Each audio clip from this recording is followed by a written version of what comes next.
გამიჭირდა მარტო ამასთან ყოფნა. ასოციაციის როლი რა არის? მე ვიპოვნე ის, რაც ძალიან მიყვარს და ძალიან მაბედნიერებს. ანუკა, შენ გინდა მითხრა, შენ ხარ ფსიქოთერაპევტი და ყავს ფსიქოთერაპევტი? მამის გაშვება საკმაოდ რთული აღმოჩნდა. სანამ დათო ყავდა ცოცხალი საყვარელი ადამიანის გარდაცვალება, რას ნიშნავს, რომ როგორია ცუდად ყოფნა? მე ავირჩიე ცხოვრება. გაჩერებით ვსწავლობთ განკლავებას და ფსიქიკა ადაპტირდა. შემიძლია საჭიროა, მაგრამ მინდა ჩემი ხო. ძმა, იმიტომ რომ ჩემზე 8 წლით დიდი არსებამზედ ისიც ყოველთვის დაიწყება ჩემზე ზრუნვა და ბავშვობიდან დღემდე და ესე გრძელდება. რიგით ადამიანებს, ვინც ეძებენ თერაპევტებს, რაღაცა მიმართულება მისცე. როდესაც მუშაობ ხოლმე კლიენტთან, ვაკვირდები ჩემი მუშაობის, როგორ მუშაობ და თუ შევამჩნი, რომ რაღაც პერიოდი უკვე ერთნაირად მუშაობ, ხვდები, რომ იქ უკვე იქ შესაძლებელია.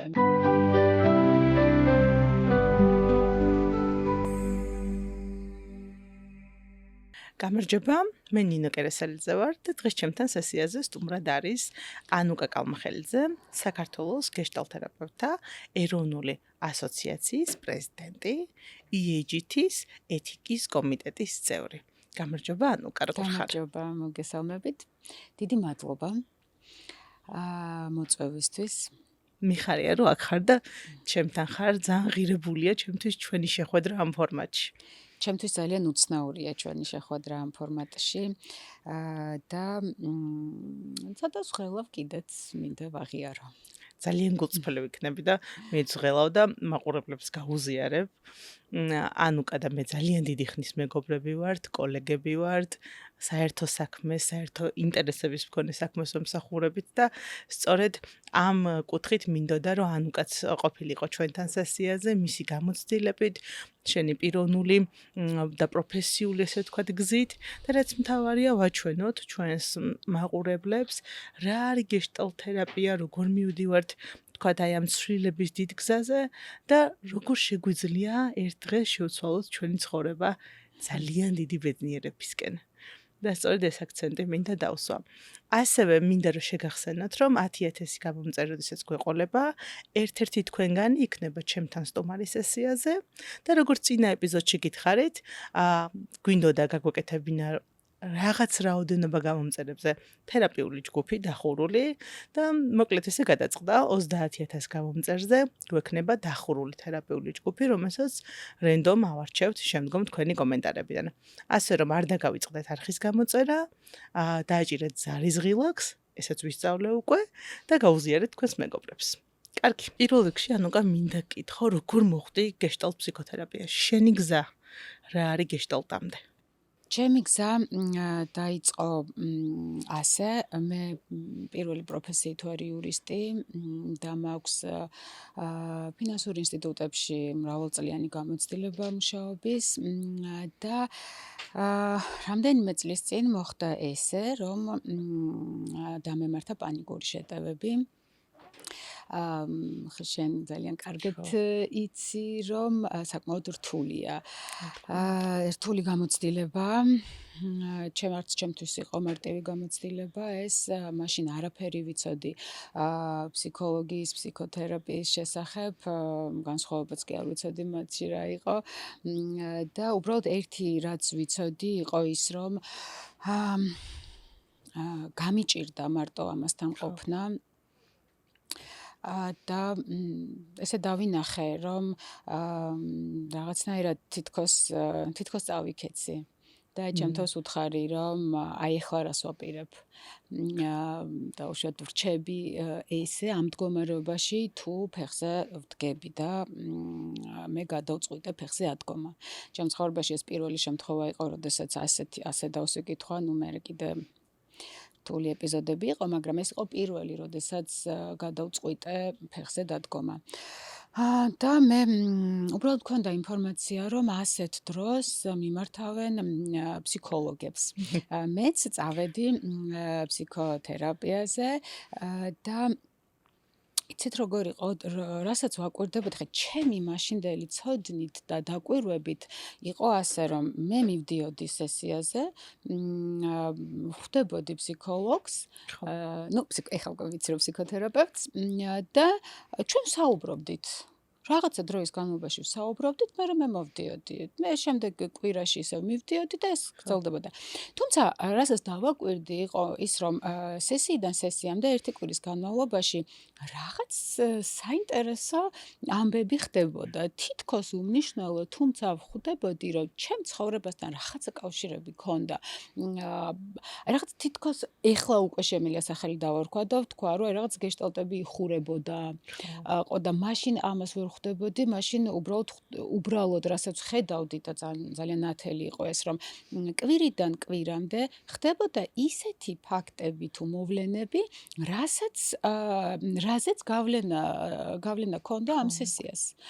მაგრამ ვერანაირად ვერ მივხვდი ეს როგორ მუშაობდა და ერთ დღესაც ვუთხარი ჩემს ფსიქოთერაპევტს, რომ იცი რა, მე მინდა გავერკვიო შენ როგორ მუშაობ და შენ რას აკეთებ, იმიტომ რომ მივხვდები, რომ აქ რაღაც ხდება. აი ზუსტად ამ სიტყვებით ვუთხარი. მას ჩაეღიმა. ძალიან ემოციური ხე მაგას რომ ამბობ, რომ მე მინდა გამოვიკულიო ის რას აკეთებ შენ. კი, ძალიან დიდი ცნობის მოყვარეობა ჩამერთო, ძალიან დიდი. იმიტომ რომ ხვდებოდი, რომ ხა ჩემი გამოცდილებით მე სულ ვმუშაობდი საბუთებთან, დოკუმენტებთან და აქ რაღაც ხდებოდა ისეთი, რასაც მე ჩემი ლოგიკით ვერ გავიგე, როგორ მუშაობდა, ეს როგორ იყო თავარი კითხვა ჩემთვის. და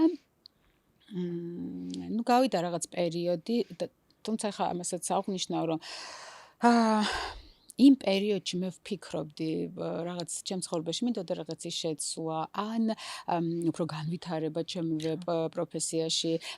ყოველ შემთხვევაში ვგრძნობდი ცვლილების მოთხოვნილებას და მე მზად ვიყავი უბრალოდ ამ ცვლილებისთვის და ჩემ თავს ვეუბნებოდი, რომ თავარია გავიგო რა მინდა და მე მზად ვარ დავიწყო ყველაფერი ნულიდან.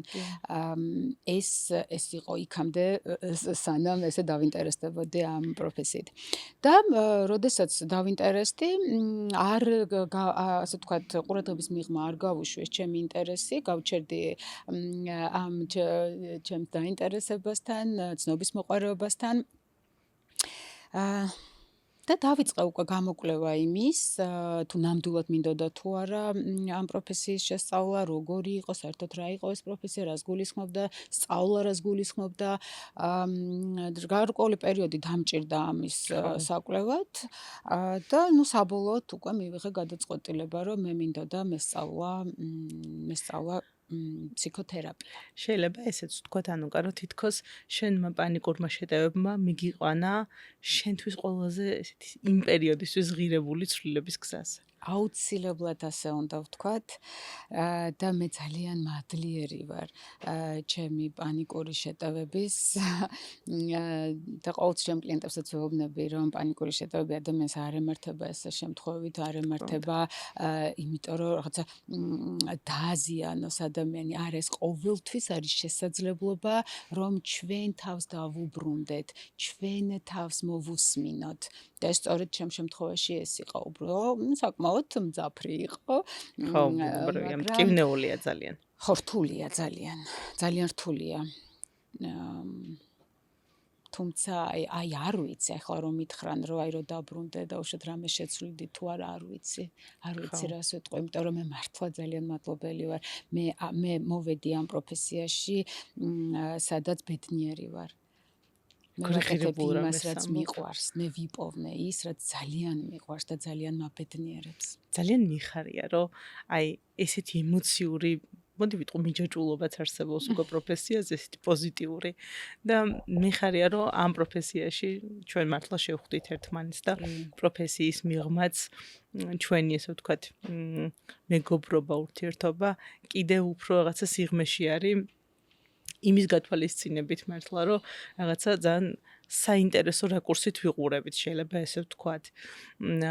ამიტომ მინდა რომ კითხო, როგორ მოხვდი იქ, სადაც მოხვდი ეროვნულ გეშტალტ ინსტიტუტში, როგორ აირჩიე? იმიტომ რომ ხშირად არის ხოლმე მაგალითად ჩემთან ეგეთი კითხვები, რომ აი სად წავიდე სტუდენტებისგან, სად ვისწავლო, როგორ ვისწავლო, რას მირჩევ, რა ძალიან დიდი პასუხისმგებლობაა ვინმეს ურჩიო. მაგრამ მოდი შენ გამოცდილებაზე კითხავ. კი, ჩემი გამოცდილებას გეტყვით. მე როდესაც დავიწყე მოკვლევა ინფორმაციის, უკვე მაშინ იმ პერიოდისთვის გავერკვიე უკვე რომ ფსიქოლოგია სხვა იყო, ფსიქოთერაპია სხვა იყო. ასევე მოვიკვლიე საქართველოში არსებული ინსტიტუტები, მიმართულებები, იმიტომ რომ ფსიქოთერაპიაში არსებობს ეს მაყურებლისთვის ვიტყვი რომ ფსიქოთერაპიაში არსებობს სხვადასხვა მიმართულებები, მიმდინარეობები და ჩემთვის პიროვნულად ყველაზე ახლოს აღმოჩნდა გეშტალტ თერაპია. გეშტალტ ფსიქოთერაპია და მე ამის შემდეგ დავიწყე მოკვლევა გეშტალტ ფსიქოთერაპია სად შეიძლებოდა მესწავლა, როგორ შეიძლებოდა მესწავლა. საქართველოში არსებობდა რამდენიმე ინსტიტუტი.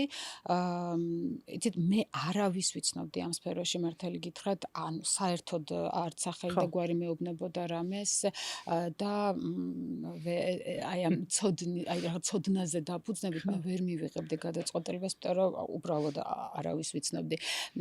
რაც გავაკეთე მაშინ იყო ეს, რომ უბრალოდ აი ეს სოციალურ ქსელში ვათვალიერებდი აი ამ ინსტიტუტებს, ინსტიტუტის ხელმძღვანელებს და უბრალოდ მოვუსმინე ჩემს ინტუიციას.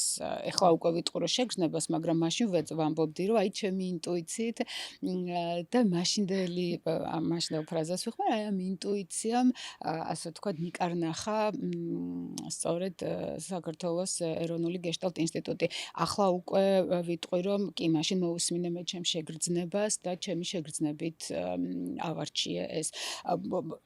უბრალოდ ასე მოხდა. მე სხვა ნამდვილად არანაირი სხვა ინფორმაცია არ მქონდა. მესმის და ძალიან ისეთია კარგია, თავიდან ვერ უსმენთ ხოლმე შეგრძნებას.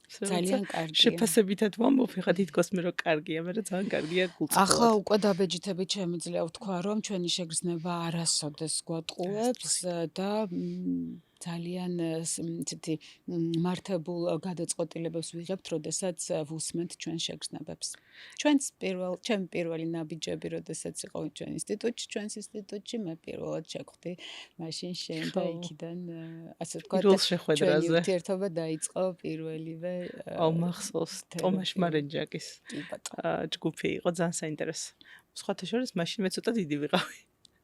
ამ კუთხით ცოტა გამოცდილებით და რო დავინახე ანუკა პირველად, რო დაგინახე შენ პირველად, მქონდა განსა რა საყვარელია და სიამოვნებით ვიმეგობრებდი და მართლაც რაღაცა იქიდან გაგრძელდა. მართლაც ასე მოხდა. ჩვენი კონტაქტი. ანუკა, კითხავ, დღესდღეობით შენ წარმოადგენ საკმაოდ დიდ ინსტიტუციას, ეს ამ კუთხით ვიტყვი ასოციაციას, რომელიც ძალიან ღირებულ საქმეს აკეთებს დღეს საქართველოში, ეს არის ეროვნული გეშტალტ თერაპევტთა ასოციაცია, რომელიც ნამდვილად აი ეს იაგეტეს ქოლგის ქვეშ იმდენად დიდი და დაცული ინსტიტუცია, მე ჩემი გამოცდილებით და შეგრძნებით ვიტყვი, რაც სამწუხაროდ ფსიქოლოგიის და ფსიქოთერაპიის სხვა მიმდინარეობებში ამდენად დაცულობით და სიღრმით არ გვაქვს. კითხავ, როგორ მოხვდი იქ, სადაც ხარ, ხა დღეს პრეზიდენტი? მე ზოგადად ვფიქრობ, რომ ჩემი გადაწყვეტილება იყო ეს, რომ ესე იგი ყოფილიყავი აქტიურად ჩართული იმ საქმეში, რასაც ჩვენი პროფესია ქვია, ხო? ანუ მე ვთვლი, რომ როდესაც რაკი ვიყავი ფსიქოთერაპევტი, მაქსიმალურად ჩემი რესურსი ჩავდე ამ სფეროში. და ასოციაცია გეშტალტ თერაპევტთა ეროვნული ასოციაცია დაფუძნდა 2019 წელს და დაფუძნებიდან მე ვიყავი წევრი, ჯერ ვიყავი ასოცირებული წევრი, რადგან მაშინ არ ვიყავი, ასე ვთქვათ, უკვე აკრედიტებული თერაპევტი ჯერ კიდევ. და ვიყავი ასოცირებული წევრი. შემდეგ უკვე ამავე ასოციაციაში ეთიკის კომიტეტის თავმჯდომარე დამირჩიეს და ვიყავი ეთიკის კომიტეტში. ნუ ეთიკა ეს არის ის, რა ძალიან მიყვარს, მტკივა, მაწუხებს და ვზრუნავ, იმიტომ რომ ვთვლი, რომ განსაკუთრებით ჩვენს ქვეყანაში, სადაც არ გვაქვს კანონი, რომელიც არეგულირებს ფსიქოთერაპიაზე. ჩვენს საქმიანობას, ძალიან მნიშვნელოვანია, რომ ჩვენ თვითონ ფსიქოთერაპევტებმა მაქსიმალურად დავიცვათ ის ეთიკის ნორმები, რაც გათვალისწინებული არის ეთიკის კოდექსით. და მე ძალიან მოხარული ვიქნები თუ აი მაყურებელს ეცოდინება, რომ ყოველ ჩვენ ხელმძღვანელობთ, ჩვენ ფსიქოთერაპევტებს გვაქვს დოკუმენტი, რომლითაც ხელმძღვანელობთ და ვალდებულები ვართ, რომ დავიცვათ ეთიკის ნორმები. ანუკა კითხავ ასევე მაყურებლებიდან გამომდინარე ხშირად არის ხოლმე მომართვა რომ აი როგორ შევარჩიო ფსიქოთერაპევტი. ნუ უშუალოდ გეშტალთერაპევტზე შეგვიძლია გავაკეთოთ აქცენტი, იმიტომ რომ ძალიან ბევრი ადამიანია დღესდღეობით საქართველოში, ვინც ან აკრედიტირებულია, ან ჯერ სტუდენტია, ან უბრალოდ ორ ლექციაზე იყო და ქვია გეშტალთ ფსიქოთერაპევტი თავისი, ასე ვთქვათ, სურვილით. ისი უფლებაც ახლა აქვს კანონით თუ ესე ვიტყვით, იმიტომ რომ კანონი არ არსებობს. მოდი გკითხავ, ასოციაცია ამ კუთხით რა რეკომენდაციებს გასცემს და შენი კუთხით მინდა რომ გთხოვ, რიგით ადამიანებს ვინც ეძებენ თერაპევტებს რაღაცა მიმართულება მისცე. კი, ძალიან მნიშვნელოვანია, რომ როდესაც მიმართავენ ფსიქოთერაპევტს, ყოველთვის იკითხონ მათი განათლების შესახებ. მათი განათლების დამადასტურებელი დოკუმენტიც კი შეიძლება მოითხოვონ. ეს იცით როგორ არის, აი როდესაც ექიმთან მივდივართ, ჩვენ ხო ვარკვევთ მას სპეციალობას, გავიკითხავთ არის თუ ხოლმე. არა, ხო, რაღაც ვარკვევთ, ხო, ვიკვლევთ და ამის შემდეგ უკვე მივდივართ, ხო, იქ წარწერასაც უყურებთ ხოლმე, შეიძლება ხო კარზე იყოს წარწერა, ვაკვირდებით, ვკითხულობთ. ასევე არის ფსიქოთერაპევტი და ეს ვფიქრობ, რომ ძალიან ნორმალურია და აუცილებელია, რომ უშუალოდ მას უკითხოთ, არ არის აუცილებელი ნაცნობებში გამოვიკითხოთ, ხო? უშუალოდ მას უნდა ვკითხოთ, რომ დავუშვით, აი რა მიმართულებით მუშაობთ, როგორ ამტკიცებთ, რომ ხართ ფსიქოთერაპევტი, რითი საბუთდება და ასე შემდეგ. ეს მე პირადად ყოველთვის ჩემთან მოსულ კლიენტს ყოველთვის უყვები ჩემ შესახებ, უბრალოდ იმიტომ, რომ მან იცოდეს ვისთან მოვიდა და მას აქვს ამისი უფლებაც და მე კიდევ ვალდებულებაც მაქვს, რომ გავაცნო მას ჩემი თავი. ამიტომ ვფიქრობ, რომ აუცილებელია უბრალოდ დავსვათ კითხვა, ვკითხოთ ფსიქოთერაპევტს, რა მიმართულებით მუშაობს და უბრალოდ მისი განათლების შესახებ გამოვიდა და აი აქ უბრალოდ იცით არ შემიძლია რომ არ აღვნიშნო, რა ძალიან მტკივა ბოლო პერიოდი განსაკუთრებით არის შემთხვევები სამწუხაროდ, რომ ადამიანები როგორც კლიენტი, ჩვენ კლიენტებს ვეძახით, ხო? ესე იგი, ჩვენმა მაყურებელმა უკვე ეს კლიენტის და პაციენტის განსხვავება ძალიან იცის, იმიტომ რომ საკმაოდ დიდ აქცენტს ვაკეთებთ მაგაზე, რომ მომსახურეობაა ფსიქოთერაპია, რომელსაც ჩვენ გავცემთ შესაბამისად, ჩვენთან ავად არავინ არ მოდის. არა.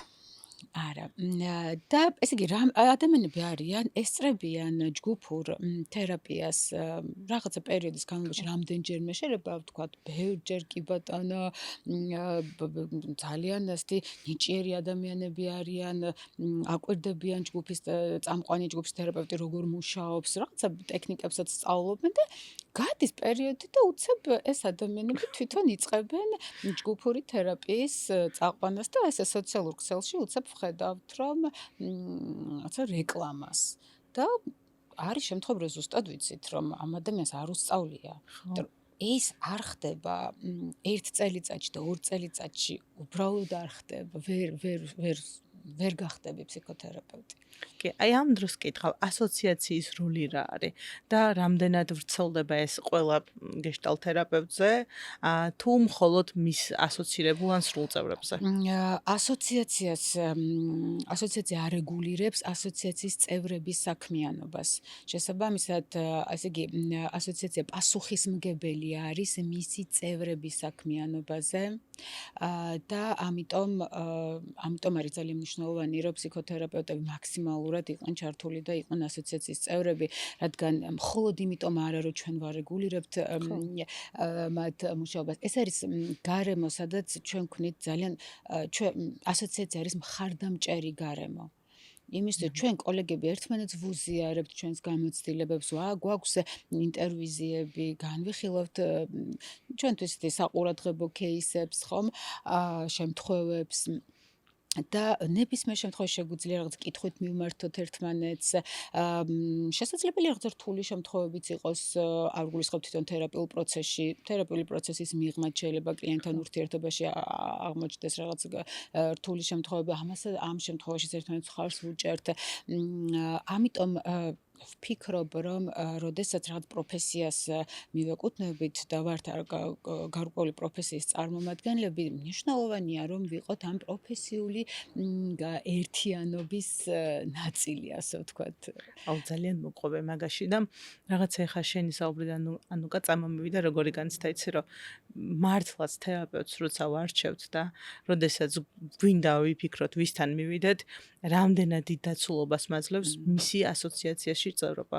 სულ მცირე ხარ რაც ახსენე შენ რომ ვიცით რომ რაღაცა რეგულაციები არის და ამ რეგულაციებს თავისი სურვილით მიყვება ეს თერაპევტი და გარდა ამისა ის დაცული გარემო და ეს ემპათიური განმავითარებელი გარემო ამ თერაპევტის ნაწილია თითქოს მეც როგორც კლიენტს მიქმნის იმ განწყობას რომ მეტად დაცული ვარ. მეტად დიდი გუნდი დგას უკან, ვინც შეიძლება არა მარტო ერთი ადამიანით მუშაობს ჩემთან, არამედ რაღაცა მთელი სამყარო მოდის ჩემთან. ხო თუ ესე ჯაჭურად გავყვებით და ძალიან მინდა ვისარგებლებ ამ ნაწილით და მოუწოდო გეშტალტ თერაპევტებს, სტუდენტებს, რომ ნამდვილად ეროვნულ ასოციაციაში გაწევრიანება ეს არის გზა, რომელიც თქვენს პიროვნულ და პროფესიულ განვითარებასთან მიგიყვანთ და მე როგორც ერთი რიგითი წევრი ვიტყვი ამ შემთხვევაში და როგორც ერთ-ერთი კომიტეტის თავმჯდომარე. კი ბატონო. ამ კუთხით ვიტყვი, რომ შენი მმართველობისა ეს პერიოდი, რაც არჩევნების შემდგომ მოკლედ აგირჩიეთ შენ, მართლა ბოლო პერიოდში ძალიან გახშირდა ჩვენი შეხვედრები.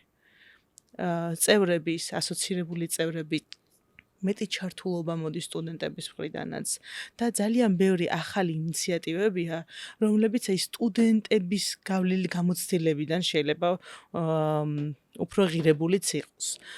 ვთქვათ, თუ გადავხედავთ წინა გამოცდილებას, მაინც უფრო დამფუძნებელი წევრები იყვნენ ასოციაციაში, ასე ვთქვათ და ეხლა აი ნოლიდან გამოცდილებით მივიდა ახალი გუნდი, მოდი ესე ვიტყვი. კი, იმიტომ რომ იცით სტუდენტს აქვს შესაძლებლობა, რომ პირველივე კურსიდან, პირველივე დღიდან იყოს ასოციაციის ასოცირებული წევრი და ზუსტად ისე იყოს ჩართული ასოციაციის მუშაობაში, როგორც უკვე აკრედიტებული ფსიქოთერაპევტი.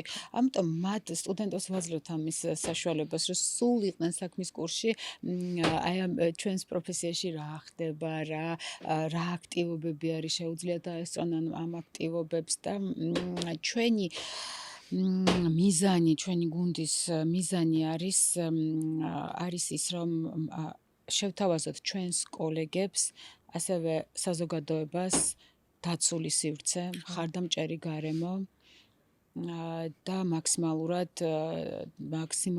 დავიცვათ ჩვენი პროფესია. მე ასე ვიტყოდი და მაქსიმალურად ანუკა ასევე გკითხავ პროფესიულ ნაწილზე საკმაოდ დიდი დრო დაუთმენთ ჩვენი სესიის და მოდი გკითხავ შენს პიროვნულ ნაწილზეც. და მე მესმის რომ შეიძლება იყოს რაღაცები რაც ძალიან სიღმეში მიდიოდეს და ოკეია რომ მანდ გავჩერდეთ. უბრალოდ გკითხავ ბოლო პერიოდში შენი ცხოვრება, ცვლილებები რომლებსაც ეხები. რა ხდება, სად ხარ, როგორ ხარ და როგორც მე მიყვარს თქმა, რითი ხარ? ბოლო პერიოდს გულისხმობ? ბოლო პერიოდს. ხო. მე ხა ცოტა ზოგადი ინფორმაციით დავიწყებ, უბრალოდ ვიტყვი იმას, რომ ყველა ფსიქოთერაპევტს, რა თქმა უნდა, ვიცით, რომ ყავს თავისი ფსიქოთერაპევტი სუპერვიზორთან ერთად. მოკლედ იმის თქვა მინდა, რომ მე არ პირადად ჩემზე რო გადავიდე, მე არ გავჩერებულ ვარ, რაც მოვედი პირველი დღიდან ფსიქოთერაპიაში. ვარ თერაპიაში. და ვფიქრობ, რომ ეს არის უწყვეტი რაღაცნაირი პროცესი. ძალიან საინტერესოა.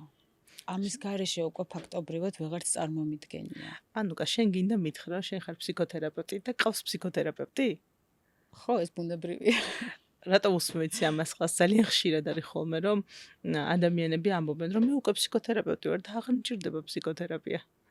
არა, ფსიქოთერაპია ყოველთვის გჭირდება, ფსიქოთერაპევტი ყოველთვის გჭირდება, იმიტომ რომ ვართ ადამიანები და ფსიქოთერაპევტის გარეშე ცოტა სარისკოც კი არის. კი, ამიტომ გავაკეთე მეც ეს აქცენტი. კი, და ასევე სარისკოა ის, როდესაც ფსიქოთერაპევტი არის გაჩერებული და პიროვნულ ზრდას და განვითარებას აჩერებს და აღარ მუშაობს. მე ამის ძალიან მეშინია. და მე როდესაც მუშაობ ხოლმე კლიენტთან, ვაკვირდები ჩემი მუშაობის, როგორ ვმუშაობ და თუ შევამჩნიე, რომ რაღაც პერიოდი უკვე ერთნაირად ვმუშაობ, ხვდები, რომ იქ შესაძლებელია, იმიტომ რომ არ შეიძლება ახლა თვეები ვმუშაობ და ერთნაირად, ხო, სულ რაღაც და აი ეს თუ მინდა განვითარება მხოლოდ თეორიული ცოდნით, რომელიც რა თქმა უნდა ძალიან მნიშვნელოვანია, ცოტა ჭირს. ამიტომ მე თუ პიროვნულად არ ვიმუშავებ ჩემ თავზე და არ ჩავედი უფრო სიღრმეში, მაშინ გამიჭირდება. ამიტომ კი, სიღრმეში სულ ჩავდივარ, რისთვისაც ჩემი, რა თქმა უნდა, ფსიქიკა მაძლევს ამის საშუალებას და მზაობას და მივყვები უბრალოდ ამ პროცესს. რაც შეეხება ახლა შენ კითხვას, ნინა, ბოლო პერიოდში სად ვარ, რა ცვლილებებით ვარ. ესე იგი, მე რომ მოვედი გეშტალტ თერაპიაში, ეს მეტაფორა მოვისმინე, რომ ადამიანი ვარი, აი როგორც ხახვის ფურცელი, ასე იფრცხნება და სულ ესე არის თერაპია, თერაპიული პროცესი, ამას შეადარეს და ხა მაშინ მართალი გითხრა, კარგად ვერ მივხვდი.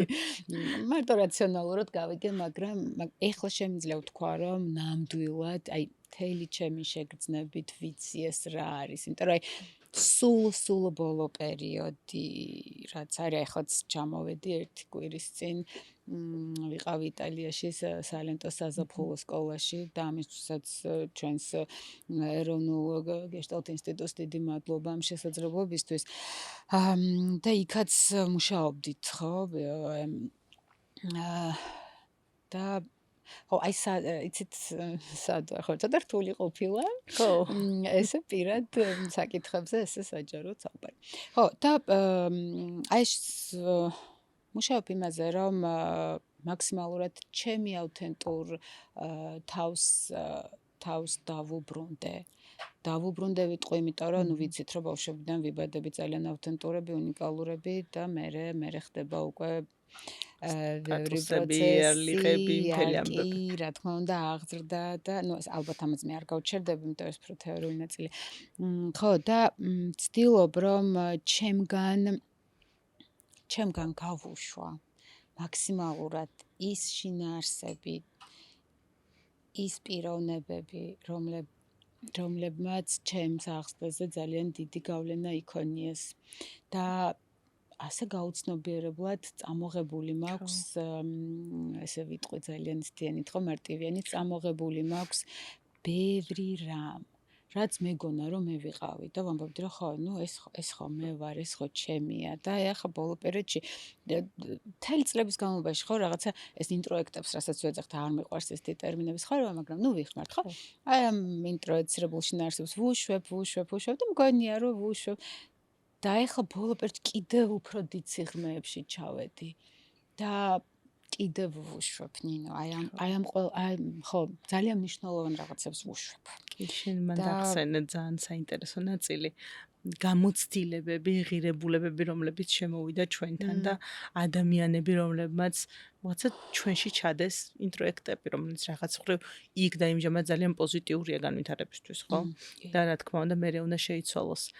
მე ძალიან წარმომივიდა ხა აქ ემოციები ჩემიც და ამიტომ მინდა გკითხო.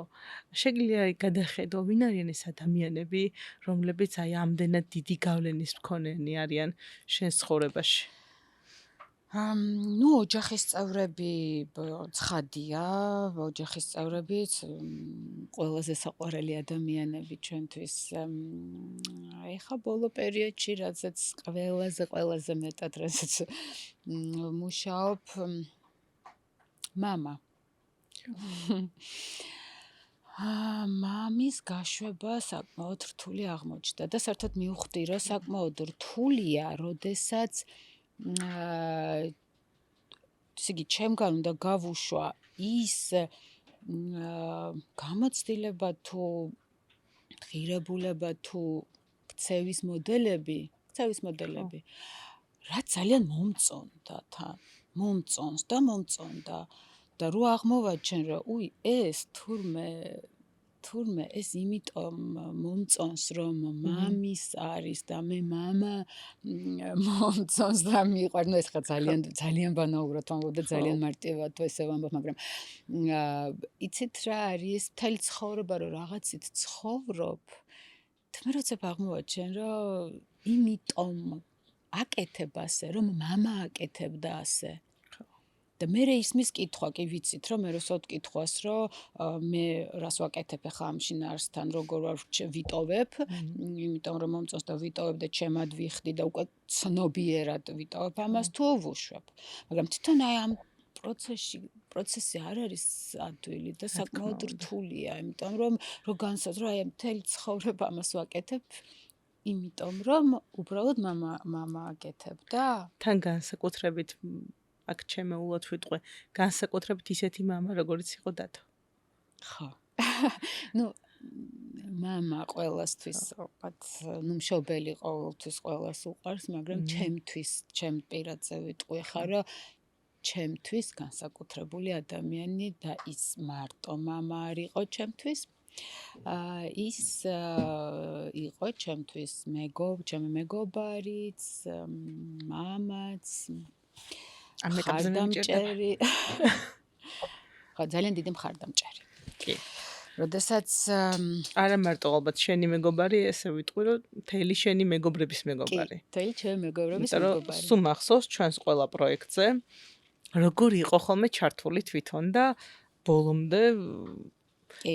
მისი გამოცდილებით შემოდიოდა, რომელიც საკმაოდ ისეთია, ძალიან ღირებული, ესე თუ ვიტყვით. მე ძალიან მინდა რომ მოვყვე ჩემი პირველი პროფესიით ხა ჩემი იურისტობაც როგორც უკავშირდება მამას. ბუნებრივია, იმიტომ რომ მამა იურისტი იყო, შესაბამისად მეც ოღონ რა თქმა უნდა ეს არ მქონდა გაცნობიერებული, მაგრამ მეგონა რომ მე თვითონ მოვინდომე, არც მას დაუძალებია, არც მას უთქვამს არასოდეს რომ შენ ხა იურისტი უნდა იყო, მაგრამ მე ჩემი თავირჩი, ხა მეტყვი ჩემი ძმაც იურისტია, შესაბამისად ოჯახში მრავლად იყვნენ იურისტები, მაგრამ მეც ავირჩიე ეს იურისტობა.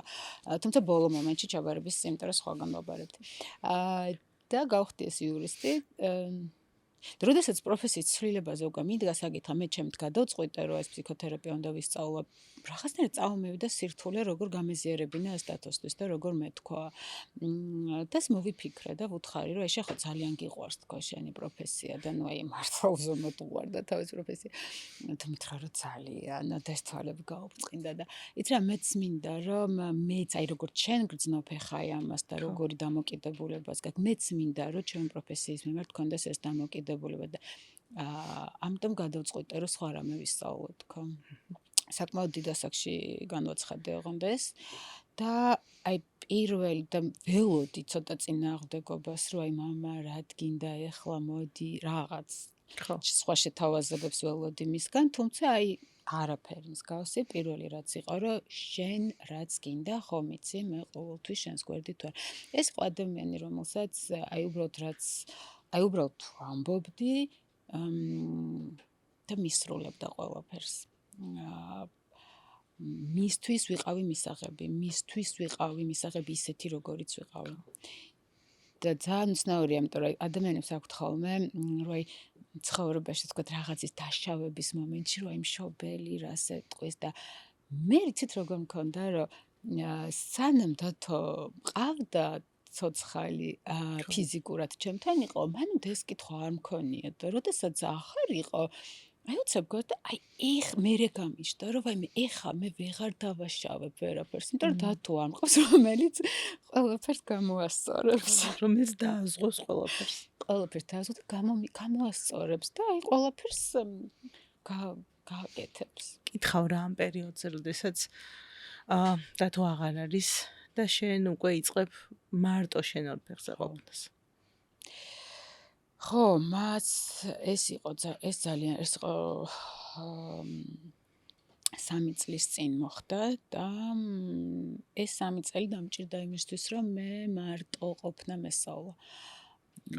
ჩემი მთლიანი რეალობა შეიცვალა და მე მივხვდი, რომ აი ადამიანის საყვარელი ადამიანის გარდაცვალება რას ნიშნავს, რომ უბრალოდ იცვლება რეალობა და ჩვენ ვიწყებთ სწავლას, როგორ ვიცხოვროთ ახალ რეალობაში.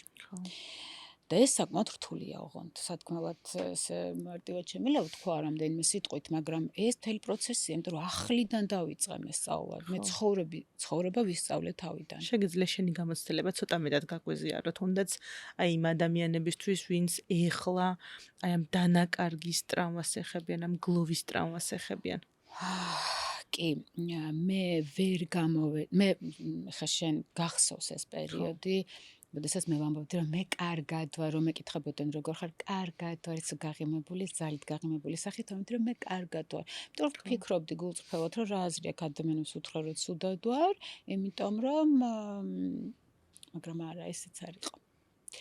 არა, სიმართლეა ის, რომ მე ჩემ თავთან ვერ ვაღიარებდი, რომ ვიყავი ცუდად. საკუთარ თავს არ ეუბნებოდი, რომ იყავი ცუდად. არა. იმიტომ რომ არ მიყვარს ცუდად ყოფნა. ხო. და როგორია ცუდად ყოფნა?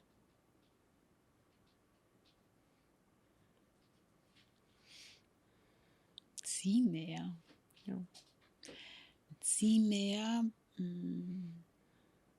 ხო, აი სიმძიმეა, აი ძიმელოდი მაწვა და ძიმეა. და ამასთან გაჩერება გამიჭირდა. და ვამბობდი, რომ არ მე კარგად ვარ, მე მაინც მე კარგად ვარ. მიუხედავად ყოველს გარდამტეხი იყო ის, რომ უბრალოდ ვეღარ გარდამტეხი და ალბათ წერტილი იყო, ახლა ამას პირველად ვამბობ, ხმამაღლა არ მithქვამს. მე აღარ ვიცოდი რისთვის და ვისთვის უნდა მეცხოვრა. ოკეი. დავსვი ეს კითხვა, რომ რას ვაკეთებ, ახლა ვაგრძელებ ცხოვრებას თუ აღარ ღირს ცხოვრება. ოკეი, ეს მიხედავდი ხა ძალიან დიდი ბოდიშჩემს და სხვა ოჯახის წევრებთან ძალიან მიყვარს ჩემი რა თქმა უნდა ჩემები რომ გამიჭირდა ძალიან ძიმე იყო რა. და ეს კითხვა დავსვი და მე ვიცოდი ოღონდ როგორც უკვე ხო ჩემი ყოველნაირ გამოცდილებით მე უკვე ვიცოდი რომ კითხვაზე მე პასუხი უნდა გამეცა, იმიტომ რომ ესე ვერ ღია კითხვას ვერ დავტოვებდი. და პასუხი იყო რომ მე ავირჩიე ცხოვრება. ავირჩიე ცხოვრება იმიტომ ზუსტად ვიცი რატომ. ძალიან ცნობიერად ვთქვი რომ აუცილებლად წავალ მე იმ სამყაროში. ოდესღაც. და აქ ჩამერთო ისევ ცნობის მოყვარეობა, რამაც უკვე მეორედ გადამარჩინა.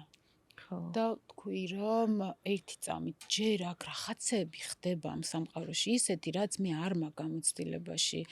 არის რაღაც რაც არ თუნდაც არის ის ადგილები, რაც მე არ მინახავს და საინტერესოა. და არის ის ემოციები, რომელიც მე არ განმიცდია ჯერ და მე მაინტერესებს ამის განცდა. არ მომინდა ამ ყველაფერზე უარის თქმა. მართლა ცნობის მოყვარეობა იყო, რომ არა მე მაინტერესებს.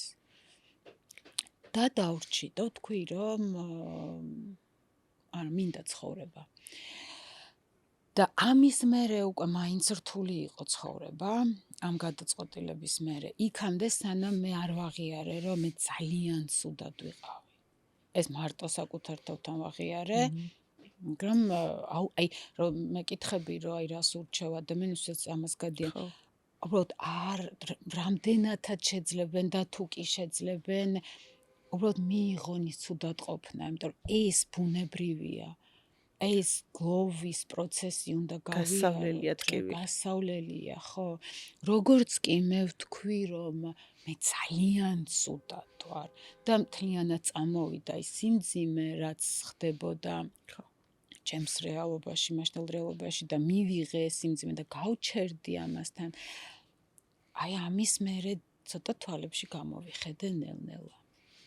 ხო, ძალიან ღირებულია გაჩერება. იმიტომ რომ გაჩერებით ვსწავლობთ გამკლავებას და ფსიქიკა ადაპტირდება. კი, და ჩვენ ხშირად ხუმრობენ ხოლმე სხვა მიმდინარეობები, ხო, ჩვენ ფსიქოთერაპიის სხვა მიმდინარეობის წარმომადგენლები, რომ გეშტალტისტები გაჩერდი ამ შეგრძნებასთან და ძალიან მნიშვნელოვანია ეს გაჩერება. გაჩერება ესე რომ მივიღო, ხო? მივიღო და დავინახო, ვაღიარო, შევიგრძნო.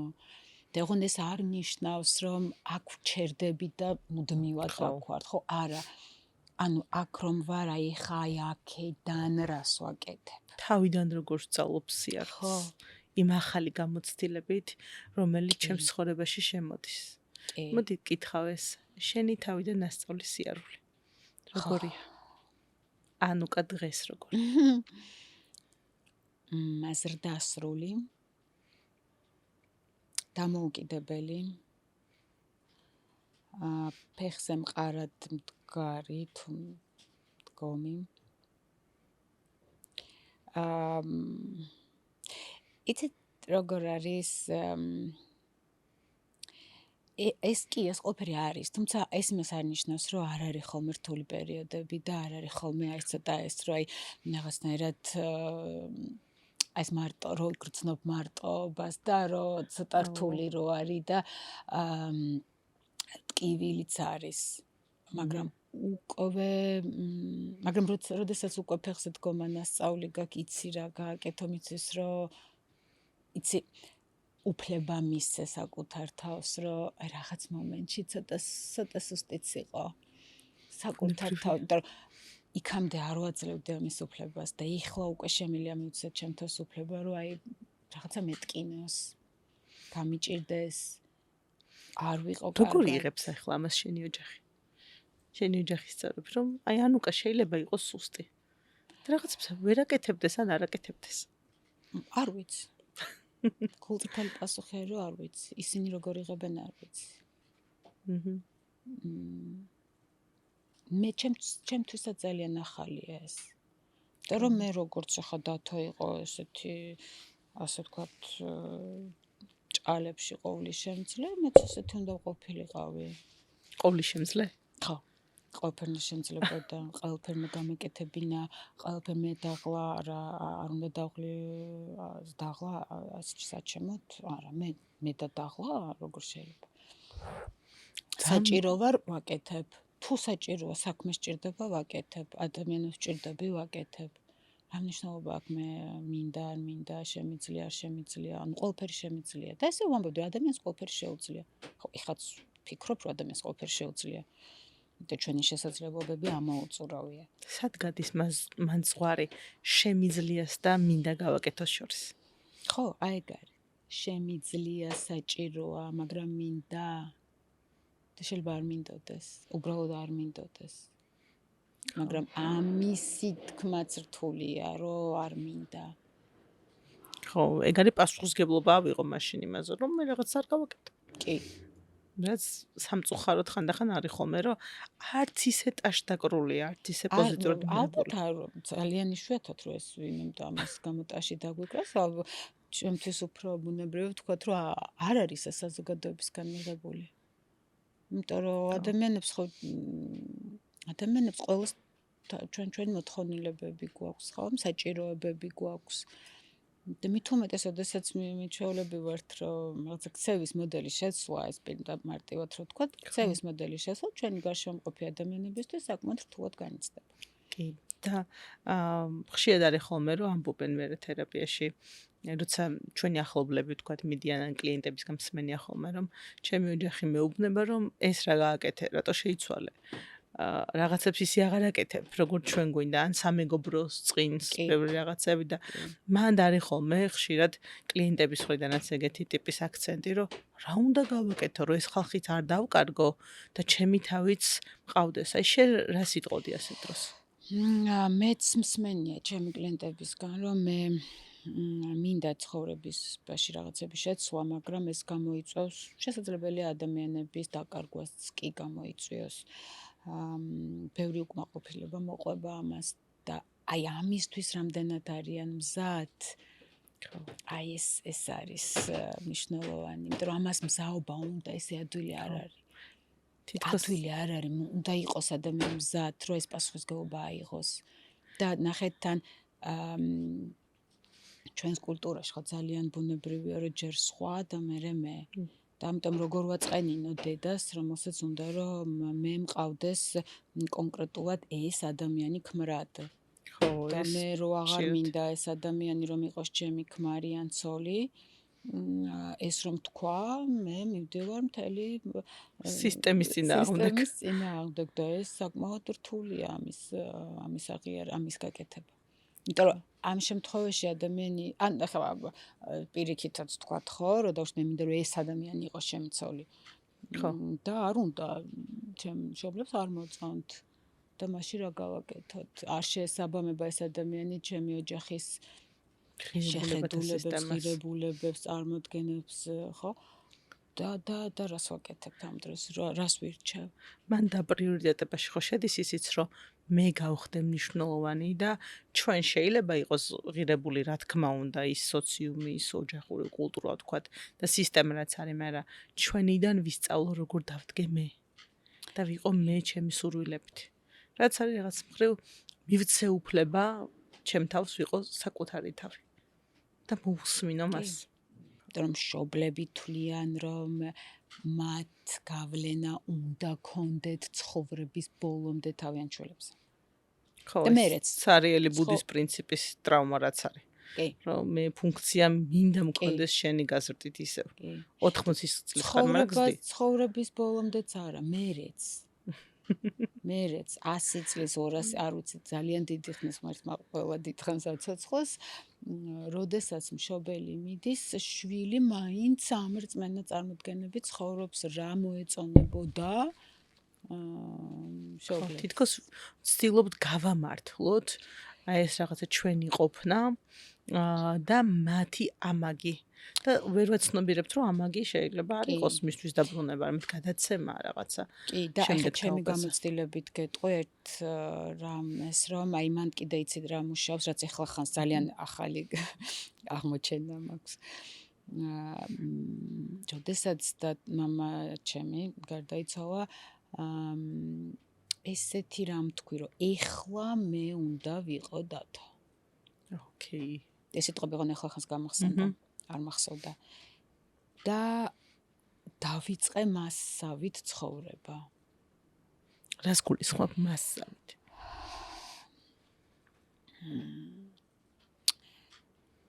იცით რა არის, როდესაც ადამიანი თვითონ აღარ არის, მე თუნდაც ეს არაცნობიერად ხშირად, ცნობიერად შეიძლება არაცნობიერად.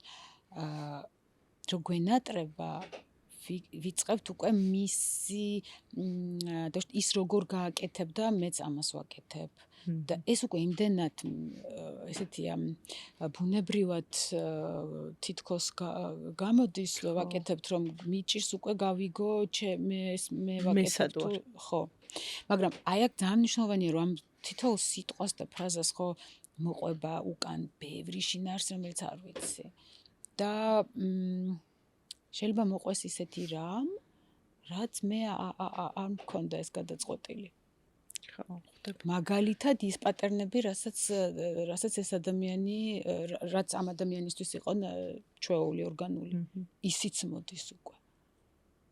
წამოვიდა შენთან სიმკაცრე? რატომ კაცრი იყო? პროფესიული სიმკაცრე. შეიძლება. ხო. და უცებ ეს წამოვიდა პროფესიის ერთგულება და პროფესიული სიმკაცრე.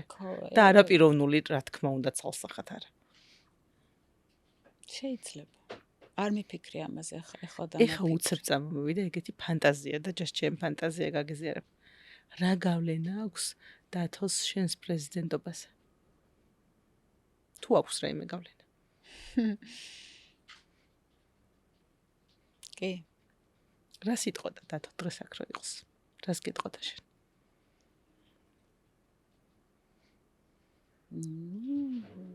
ძალიან გაუხარდებოდა. არ ვიცი ხარ ასე თყოდა ნამდვილად და არ ვიცი, არ მინდა ამაზე ვიფიქრო, იმიტომ რომ არ ვიცი. ოკეი. არ არის აქ და შესაბამისად არ ვიცი რას მეტყოდა. მაგრამ გავლენა, ეხლა რო დავფიქრდი, შეიძლება კონდეს კი აი ეს კი ოკეი. კი. იმიტომ რომ არა ყოველთვის რაღაც ის ცოტა ისე ჟღერს, მაგრამ ჩემთვის პირველ რიგში ყოველთვის ესე იყო გარკვეული პოზიცია ნიშნავს პასუხისმგებლობას. და ის რომ მე არ მინდა რაღაც კონკრეტული პოზიცია, იმიტომ რომ არ მინდა და მე შინია პასუხისმგებლობის აღების, ანუ ეს აბსოლუტურად წარმოუდგენელია, ანუ ვერ მივხვდებოდი, როგორ შეიძლებოდა რომ ყოფილიყო, იმიტომ რომ თუ შემიძლია, რატო არ უნდა გავაკეთო? თუ მე ვჭირდები დაუშვათ სამსახურს, რატო შეიძლება რომ ვთქვა რომ არა, იმიტომ რომ არა ვიღო ზედმეტი პასუხისმგებლობა, აი ეს არ ვიცი რა არის. ოკეი. ბოლოსკენ კითხავ ანუკა. რა არის ის, რისიც მადლიერიც ხარ შენ? ან ვინ არის? ჩემ ცხოვრებაში? ხო. შენი მადლიერი. ძალიან ბევრი რამის და ვინმესი. ძალიან მადლიერება არის ის, რამაც ყველაზე ურთულეს, ჩემთვის ურთულეს სიტუაციებში გადამარჩინა. მადლიერება არის ის, რომ მე დღეს ფეხზე ვდგავარ. ამითი შევძელი. მადლიერი ვარ ჩემი თავის, ჩემი ცხოვრების, ჩემი ყველა გამოცდილების, ჩემი თავის ყველა გამოცდილებაში, რაც გამოვარში, შეიძლება არ მომწონდეს და ბევრი რამ არ მომწონს ეხლა უკვე, მაგრამ მე მადლიერი ვარ მაშინ იქ და მაშინ ეს შევძელი და ის არჩევანი გავაკეთე, რაც გავაკეთე. თუნდაც მცდარი. იმიტომ რომ ბევრი რამ ვისწავლე. და თუ გამოცდილება ადამიანს ქმნის, ადამიანი თავის ცხოვრებაში ხო ისტორიას ქმნის, თავის ცხოვრებით ქმნის ისტორიას. და ეს ისტორია ძალიან მწირი იქნება, თუ რაღაცები შეგვეშინდება, ანუ არ სვიტყვით, ან არ გავაკეთებთ. და მადლიერი ვარ ჩემი ოჯახის წევრების, ვინც ვისი მხარდაჭერითაც მე შემეძლო ესეთ ამამად რაღაცები გამეკეთებინა. და ამიტომ რომ მე ვიცოდი რომ მათ ვუყვარდი და ვუყვარვარ და ქონდა მათი იმედი.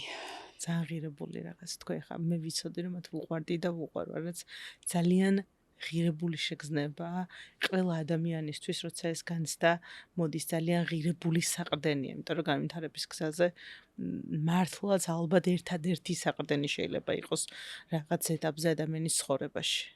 და მინდა ამ კუთხით გთხოვო კომენტარი შენც. ნამდვილად ღირებული. აი, იცით რა, ახლა მე მინდა აღვნიშნო რა განსაკუთრებით მშობლებს, ხა დედას და მამას ვუყვარვარ. ნუ ცოტა ისე ჟღერს, მაგრამ ვიცით, ვგრძნობთ, ვიცით უყვარ.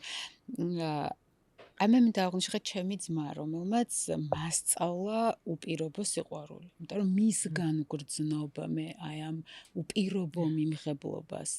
ეს უპირობო სიყვარული ვიცი მისგან, რას ნიშნავს, როცა ადამიანს უყვარხარ უპირობოდ. და ეს არის შეუდარებელი, შეუფასებელი.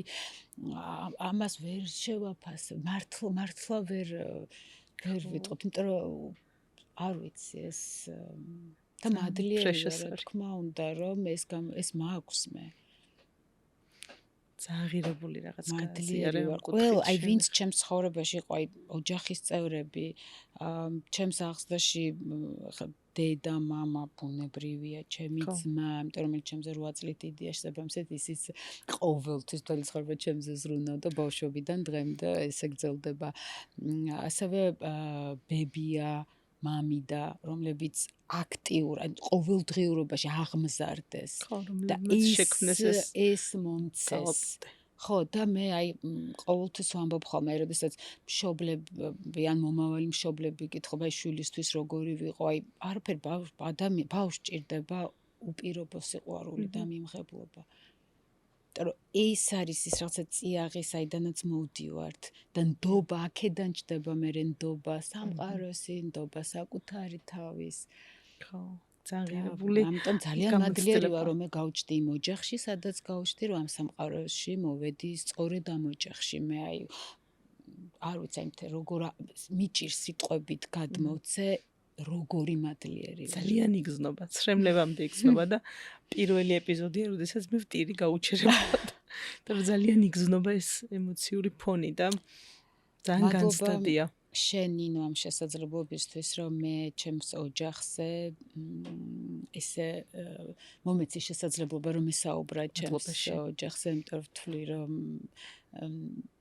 ძალიან არ ვთვლი უბრალოდ მადლობა. მადლობა შენ. მადლობა შენ ანუკა გულწრფელობისთვის მართლა. ძალიან დიდი მადლობა და მინდა რომ თქვენს მაყურებლებსაც გითხრათ.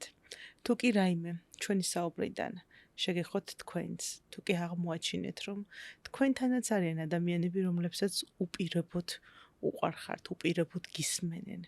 არის ცვლილებები, რომლებიც აი ახლა ამ ეტაპზე ძალიან მნიშვნელოვანია რომ დაამუშავოთ, ხომ? თქვენი სესიაც დაწყებულია. არ დაგავიწყდეთ რომ გამოგვიწეროთ, აუცილებლად გადაუზიარეთ თქვენს მეგობრებს ჩვენი ეპიზოდი და რა თქმა უნდა 10K გამომწერის დროს თქვენ იქნებით ჩემი სტუმარი.